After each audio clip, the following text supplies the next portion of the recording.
Okay.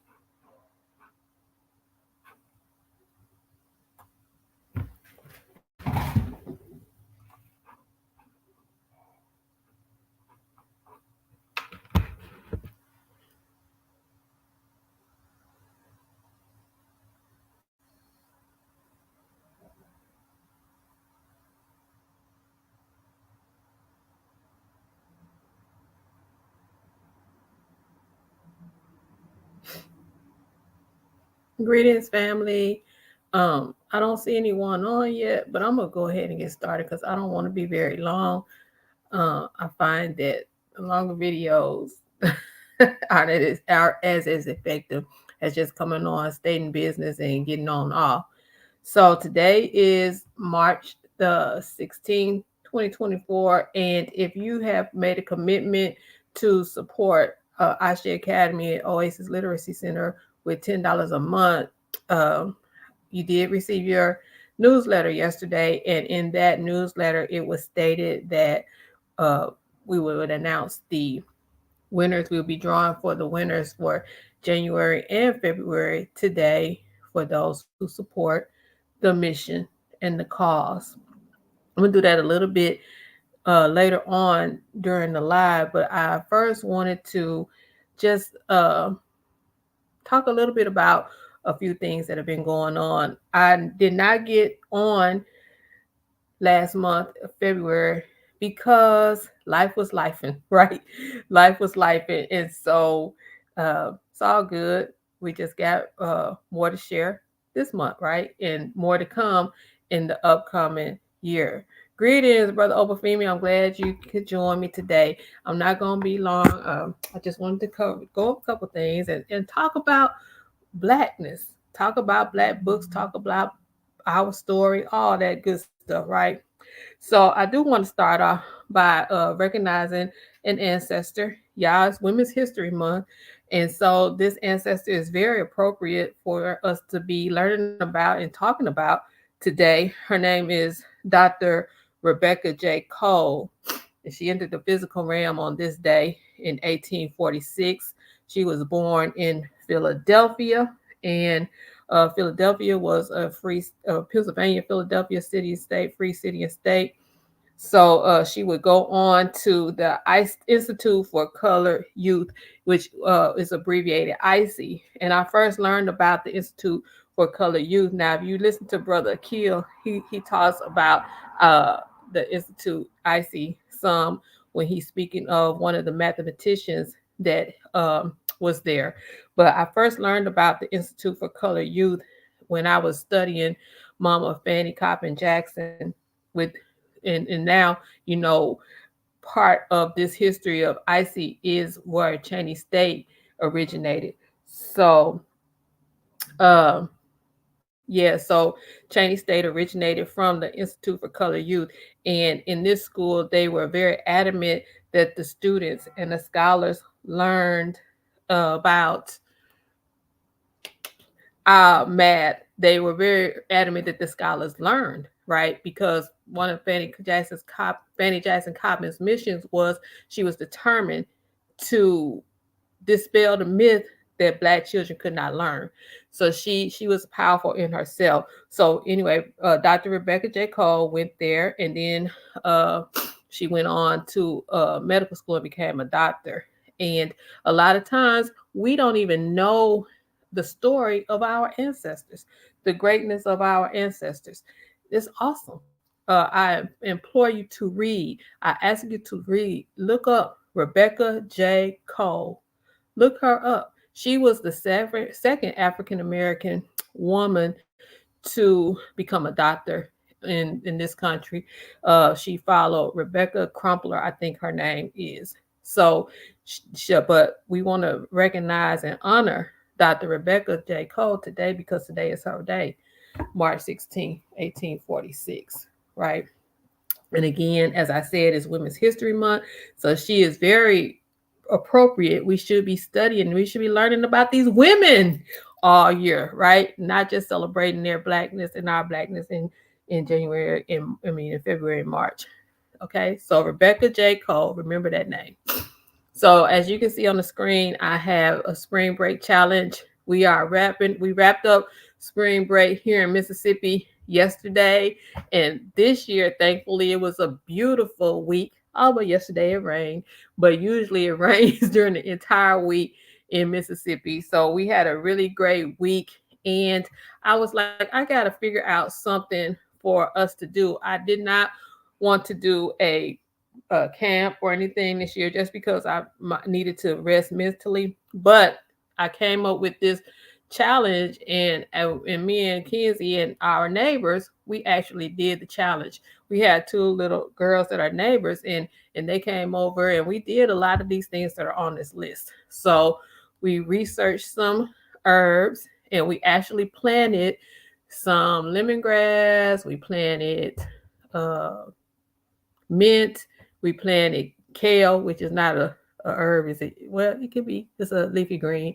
And we planted lemon balm. And then I had bought a sage plant and oregano plant and basil plant. So we just kind of uh, uh, put those in bigger pots, transplanted those into bigger pots. And so they had a lot of fun doing that.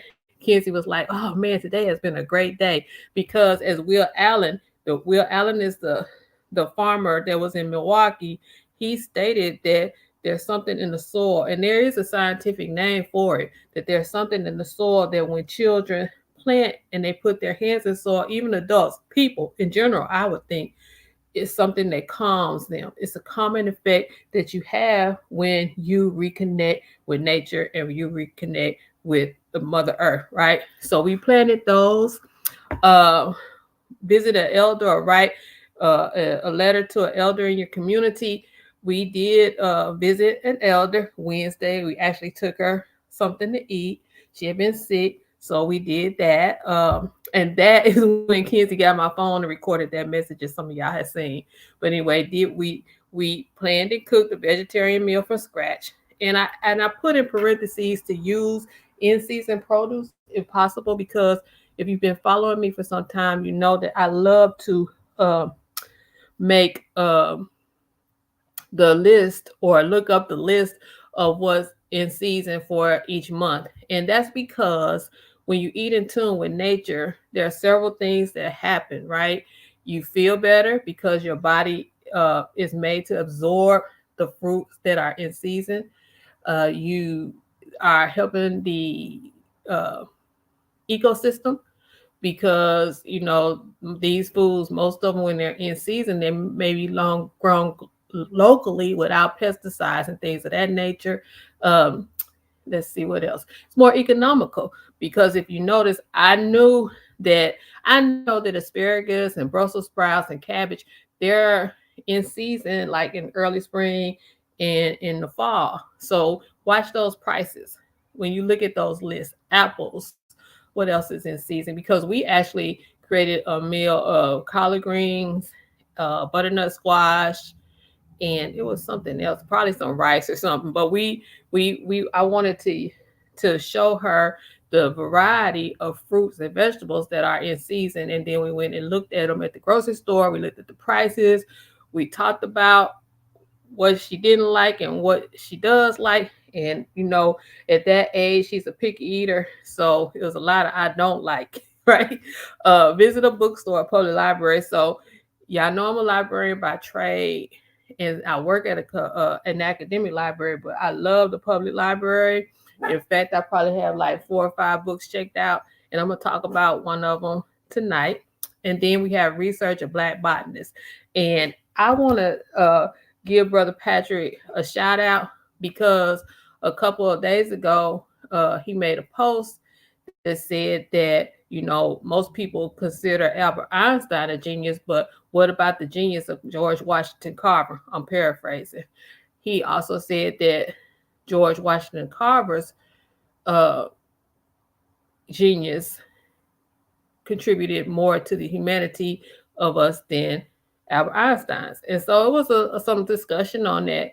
And a lot of people, when we talk about George Washington Carver, we think about the peanut naturally, of course, because he has so many uses for the peanut. But George Washington Carver is one of the botanists, one of the great ancestors that we study at Ashe Academy. And because of that, in fact, last semester we read a book about George Washington Carver, and he was so much more than the peanut man.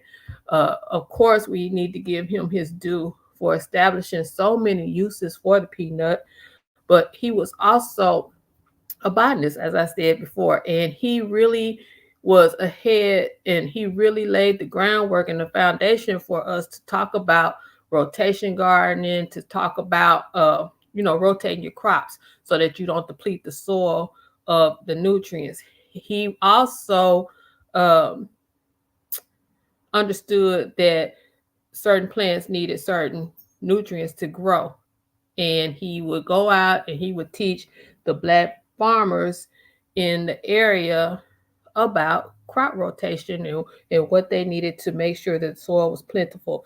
He grew sweet potatoes. He also worked with the soybeans. He also worked with, like I said, sweet potatoes, the peanut, so much.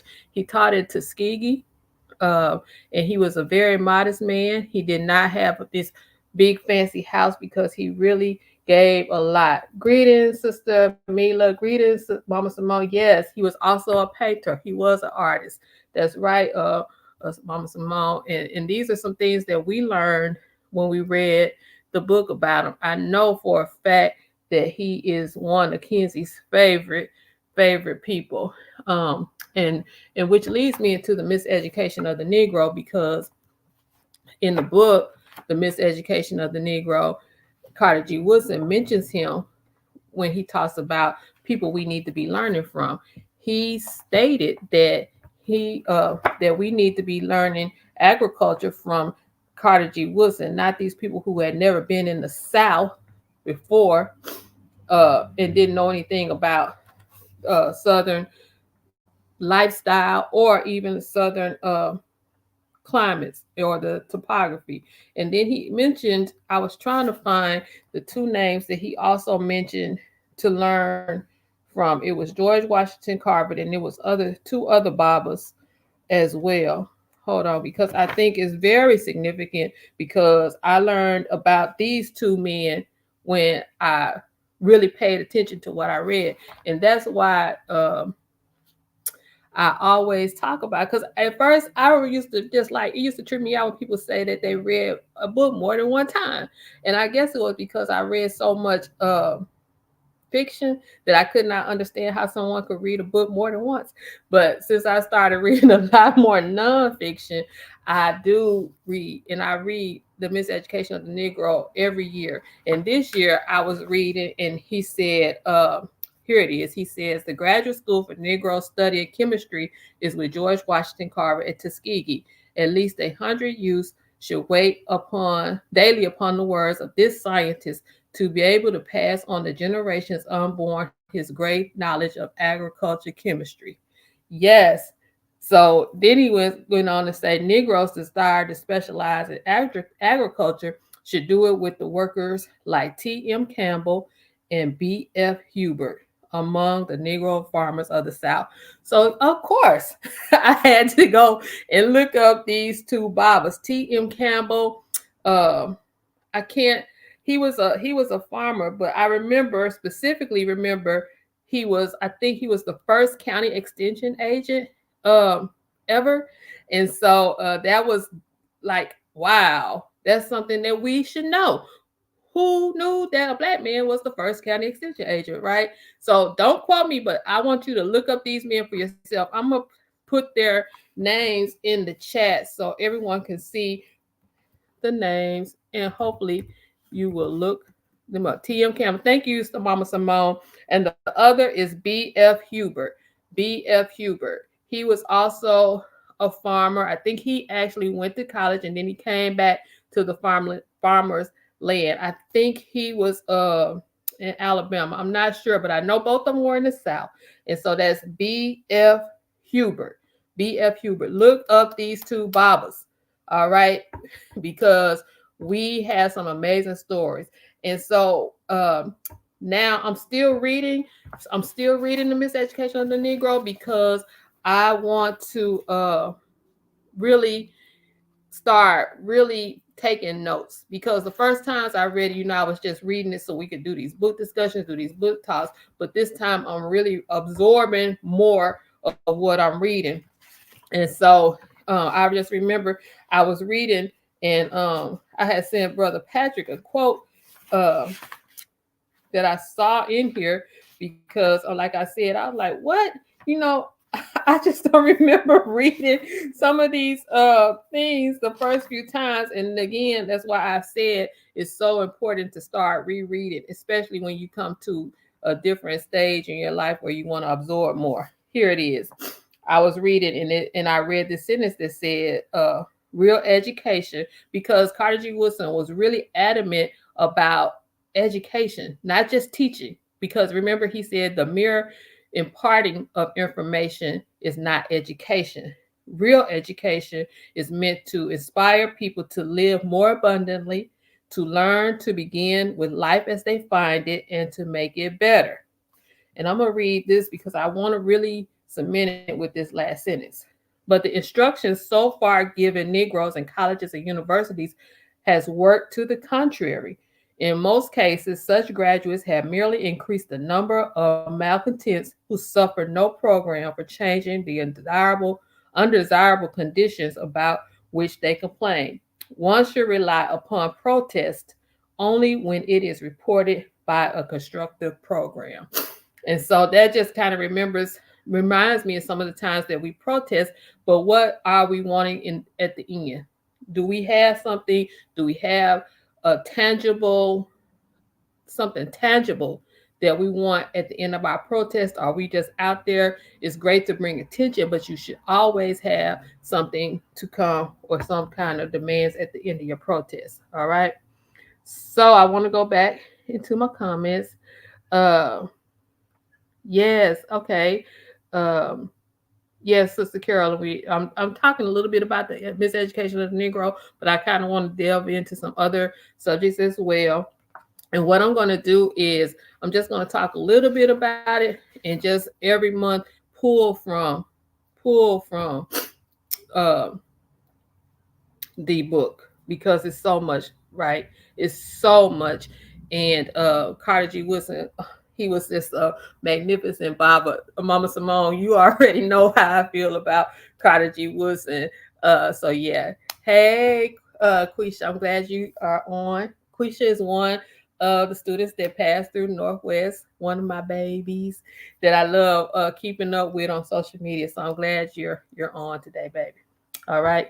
Yes, look at those African reaction buttons, Sister Mama Simone.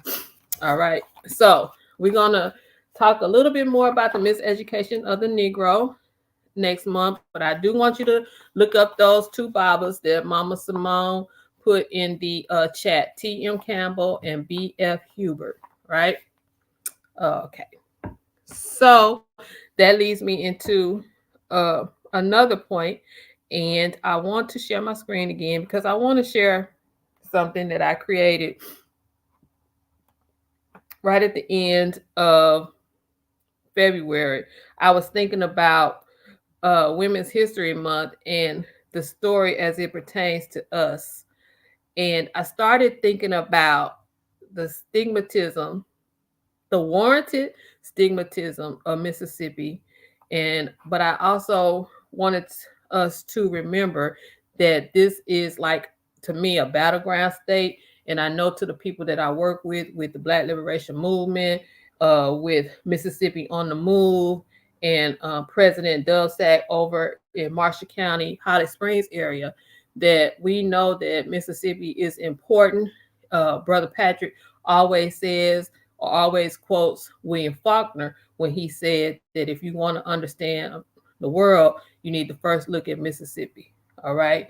And Mississippi has a deserved reputation for its blatancy. But what we don't celebrate, or we don't talk about, or we don't remember are the people who fought back.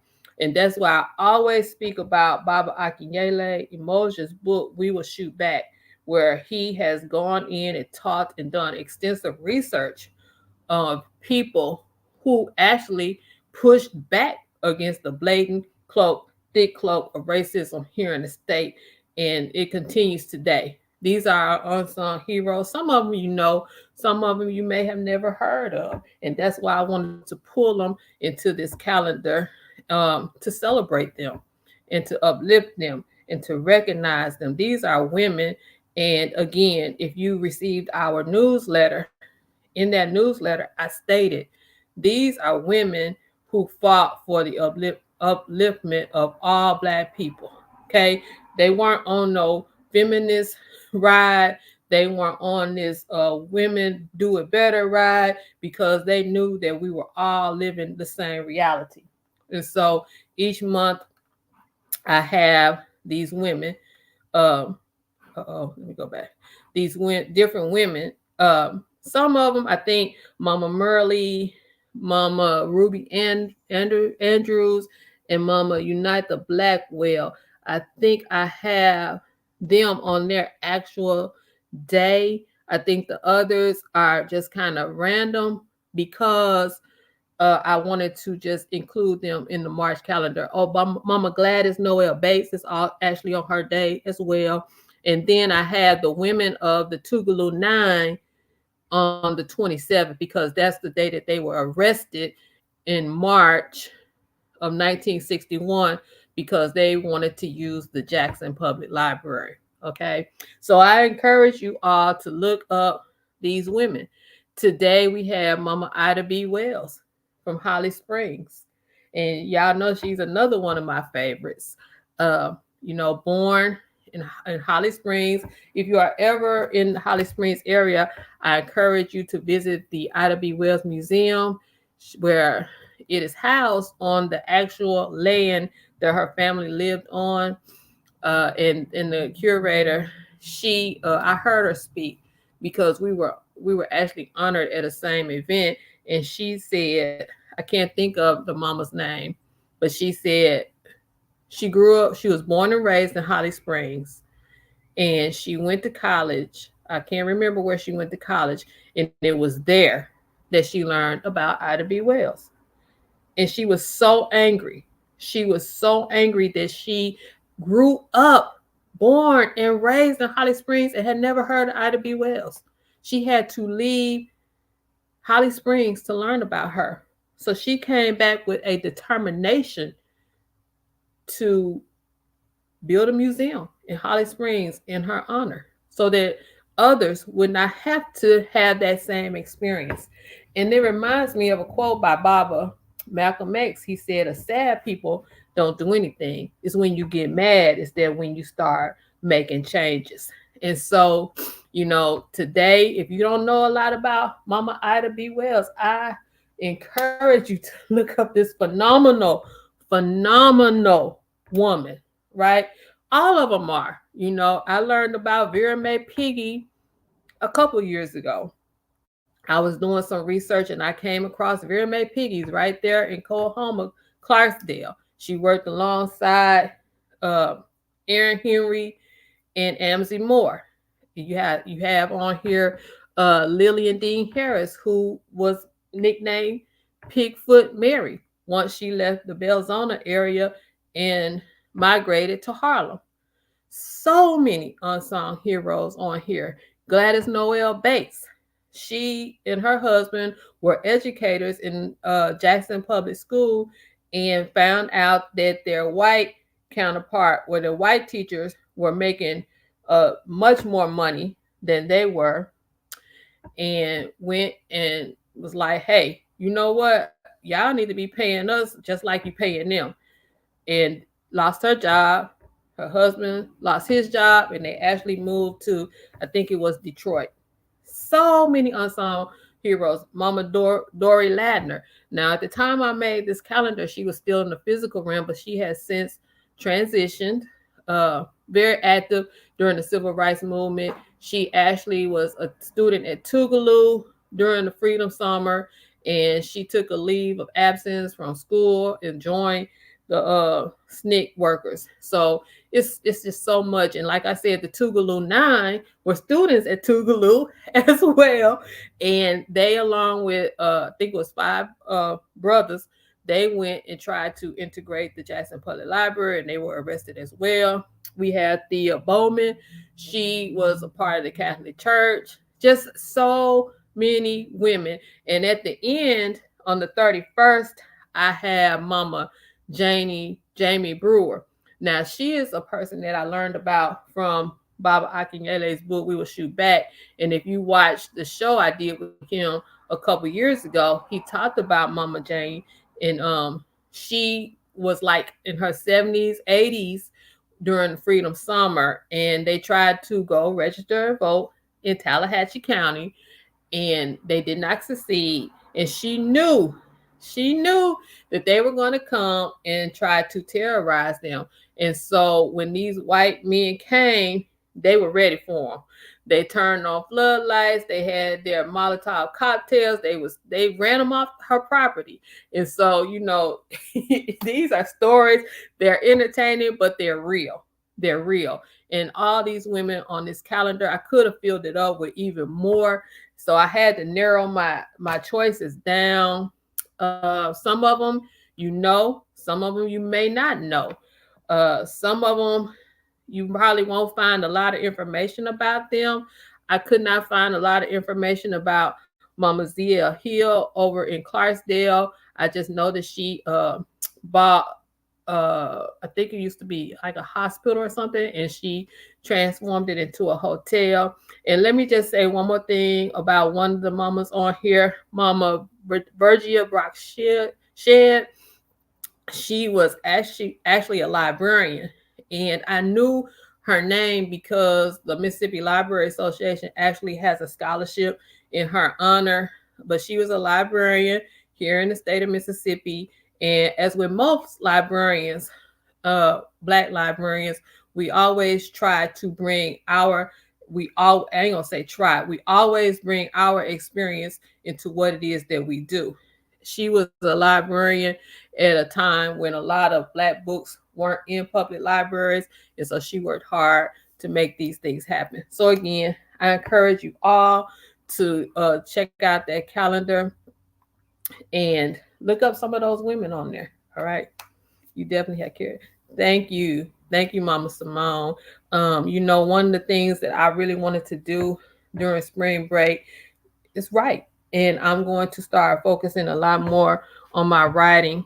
I remember Barbara Rudy, Imawala Rudy told me that, when you, because I asked him about writing, because he writes so much and it's so great. He has a way with words, and he told me, when you in this walk, this life, writing helps you clear your mind, but it also finances with the work that you do. And so I'll be doing some more writing, because I have started a couple projects and I want to finish them, especially the more I learn about our great ancestors. There's so much that could be said and needs to be said. We must tell our stories. It's so unfortunate sometimes when we're looking for books about certain people that we don't have our story written by us. And so I want to be one to change that dynamic somewhat. All right. So again, check out that March calendar and get it in. Get it in. It's so fun to do these projects, research projects with your children too. All right. So for March, y'all, I saw somebody post this book, and I was like, oh, it might have been you, Mama Simone. It probably was you. It probably was, but this book, I started it a couple of weeks ago. Yeah, I got like 5-6 books from the public library, because this one. Did you post this book, Mama Simone? This one, Black History. Because I was like, oh, I want to check that out. So I picked it up from the public library last week, and I started it, and I thought so. And it's actually enlightening as well as entertaining, right? Right, it is. So I'm enjoying that one. And so we're going to be talking about that a little bit next month. And then I saw Baba Imawala Rudy posted a quote from a book, and I was like, oh, I want that. So I asked the mama, the sister, I said, how can I order that book? Because I want it. And I did. And I think I'm pronouncing this by right. Makaru, A Black Woman's Code of Conduct. Y'all, y'all need to get this one too. Um, I will have to look up the information and put it in the chat. All right. So I'm gonna be reading this one too. Y'all, I read like 3 books at a time. So just be patient with me. And then I also picked this one up uh from the public library too, Farming While Black, because this was recommended by a sister that lives here. Well, she lives in Charleston. She was like, I don't know if you have heard of this book, but you need to get it. So I got this from the public library because okay, I will, Mama Simone. She was like, especially since you grow herbs and you do different things. So I haven't started it yet, but I probably need to start it because the public library be on me. But I'm probably gonna end up buying it as well because she sent me some screenshots, some pages that she really was enjoying. So I have like 3 books. I actually have a couple other ones because I'm still reading what's the young adult book, Mama Simone, root. I had that back there, and I'm like halfway finished with that. So yeah, so I got too much going on probably, but we gonna finish them. All right. So those are the ones that I'm reading. I'm reading Black as Fuck History. I'm reading Makaru, and I'm reading Farming While Black. Root Magic, yes. And I'm reading Root Magic as well. I'm probably gonna finish Root Magic first, and then so I can give all my attention to Black as Fuck History. All right. And also the children will be starting Tuesday. We're going to start My Day with the Panier. All right. This is a story about Fallon over in Port-au-Prince. She is excited about going to the market and having the basket, learning how to carry the basket on her head. So I know Kenzie is excited about reading it. And let me tell y'all, Mama Simone is on today. Mama Simone comes on. We have a few children in over on the East Coast. They come on. We have Mark. We have about maybe somewhere between 5, 6, 7 children every week. We have Brother Obafemi and his princess. Y'all come on, and the children read aloud. They take turns reading aloud, and it's one of the most amazing experiences I have. And I know that Kenzie thoroughly enjoys it because I'm telling y'all, she could be doing, if we're at home and or even at the center and she's doing stuff, she's on a laptop or she's doing something else, and she hears that ding ding, she knows that that Zoom call is about to start and we're about to read, and she stops whatever she's doing and she comes on. It's really been a growth experience for her. The camaraderie that the children share when they're reading, the support has really been good. When I shared that video the other day, it just made me even more grateful for the village that we have. And I have to really send a special Asante Sana out to my village because y'all help me. Y'all have poured so much into Kenzie that I am actually seeing it. I was talking to one of her teachers and she said Kenzie is very conscious about her behavior. She's very conscious about uh, helping other children. She's compassionate. She's all those things. And my response is, I just want her to be confident. I want her to know that she has the ability to do these things. I want her to be ready to shape the world. And so when you all come on, you help me do that. And that is truly what a village and a community is. And I just want to say I appreciate y'all.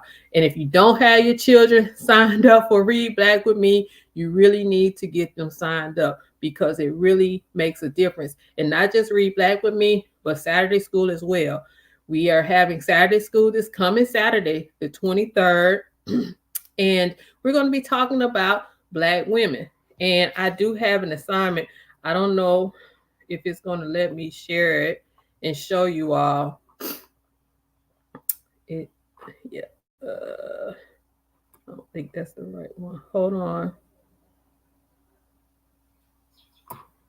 Yeah. Let's see.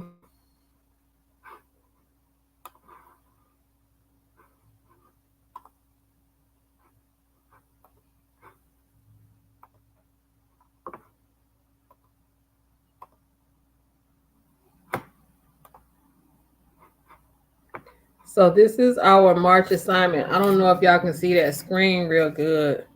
Let me see. But it's March Black Women's History Month project, and it is, of course, due this coming Saturday. So the scholars will need a poster board and creativity. And what I would like for them to do is choose one of these Black women. We have Dr. Mamie Phillips Clark, Clara Brown, Mamie Agnew Clayton, Daisy Bates, Fannie Lou Hamer, Ida B. Wells, Vera Mae Piggy, Dr. Frances Cress Wilson, Dr. Justina Ford, Ella Baker, Janie Porter Barnett, Gloria Ford Gilmore, Gladys West, Annie Easley, Marjorie Lee Brown, and Sarah Boone. And they're to answer 5 questions. They're to put a picture or even draw a picture of the woman. When was she born? Where was she born? How old was she when she transitioned? Or how old is she now? Because some of these women are still living. And what is she known for? A very basic, pretty simple assignment. And so I'm looking forward to hearing if anyone is doing these projects, what they're doing. And one of the things that we love to do at Ashe Academy is have our scholars present, because they will have the confidence to say or pick up your phone and record a message to you, right? And then they'll have the confidence to and take that out abroad.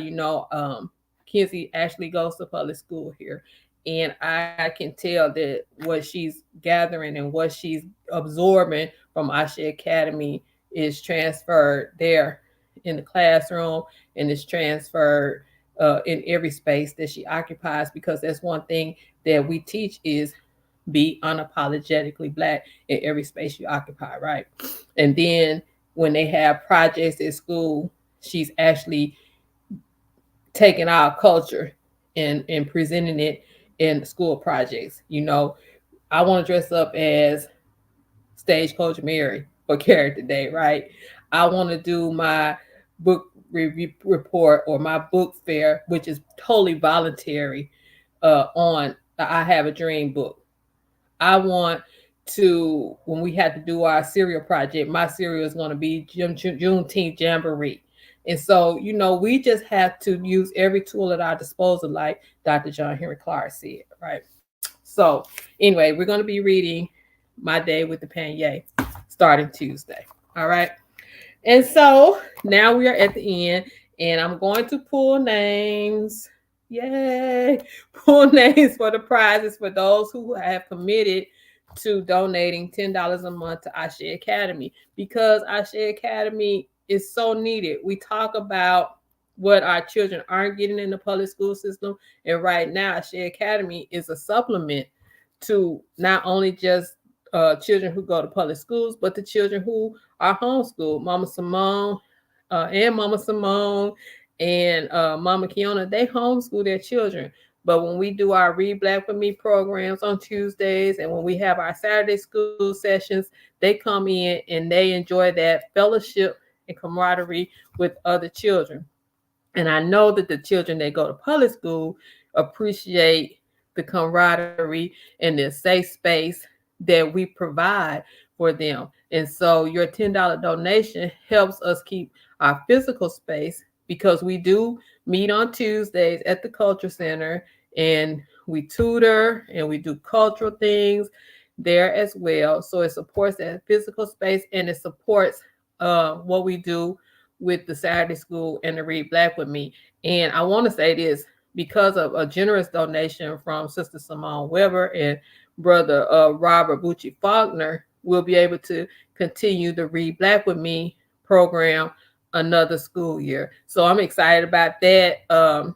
They didn't ask that that be used that way, but when they made their donations, I immediately thought we need to continue this program. We need to expand it if we can. And let me say, the first 10 people that sign up for Read Black with Me, who are committed to Read Black with Me, we provide the books. Ask Mama Simone. We provide the books. I'll mail those books out at the beginning of the sessions, and especially for those who I know are going to be committed and actually use them and read them with us. You don't even have to worry about purchasing the books. You know, if we don't have enough books to go around, I always try to find a read aloud link on YouTube to provide the book as well. Okay, so just get your babies involved. We talk about what we aren't getting in the school system. We talk about what we need. We complain about our youth and our children. Well, we gotta we gotta do something about it. We can't just complain. We gotta be the difference makers. Okay. So now I do want to pull names, two names. I'm going to pull for January, those who donated in January, then I'm going to pull a name for those who donated in February. And I thought I had the prize for next month, but whoop, yeah, my mind just go. So I did make a post. So the first name that I pull will be receiving this cup, and I'll send it out to that person. So I have the names for the January donations in this cup, and I'm gonna shake them up, shake them up, shake them up. Kenzie's not here. If Kenzie was here, I would have her pull the name, but she's gone. So I'm gonna pull the name and see. So the person that's going to get the cup is Kevin Nelson. Kevin Nelson. So I don't know. I had to inbox my brother, my good brother, and let him know that he is the January person. Yes, he is the January person, Kevin Nelson. So if you know Kevin Nelson, tell him that he is the winner. All right. And then for hold on, y'all. For the February winner, I'm going to be giving out this little tote bag, this little nice tote bag that my little sister, I call her my little sister because we grew up together, Felicia and donated. I am Black History, and she also donated some T-shirts to our scholars as well. So that's going to be what I pull for now, and I have all those names for those who made their donations in February. I have them in this cup, so I'm gonna shake them up again, shake them up again, shake them up again, and the winner of the tote bag is Joe Russell White. Joe Russell White, yay! She is somebody I went to college with, my line sister. So she is going to be receiving the I Am Black History bag. So I will let Joe know that she won that. So next month I'm gonna be giving away a book, and it is reading Black. Reading Black. I thought I brought it with me, but I don't have it. I'm at home. I had gone up to the center and thought I had it, but I don't. But we're gonna be discussing uh this book, Black AF History. Y'all know what that AF stands for. We're gonna be discussing that at the end of this month. I'm not sure what day we're gonna be on because we do have Saturday school this coming Saturday. And I have a couple things coming up as well. Oh, let me make this announcement. If you are in the Memphis area, if you are in this area, Northwest Mississippi, or in the Memphis area, there will be a vegan fest going on tomorrow, sponsored by Brother Tiger. It is going to be at, hold on.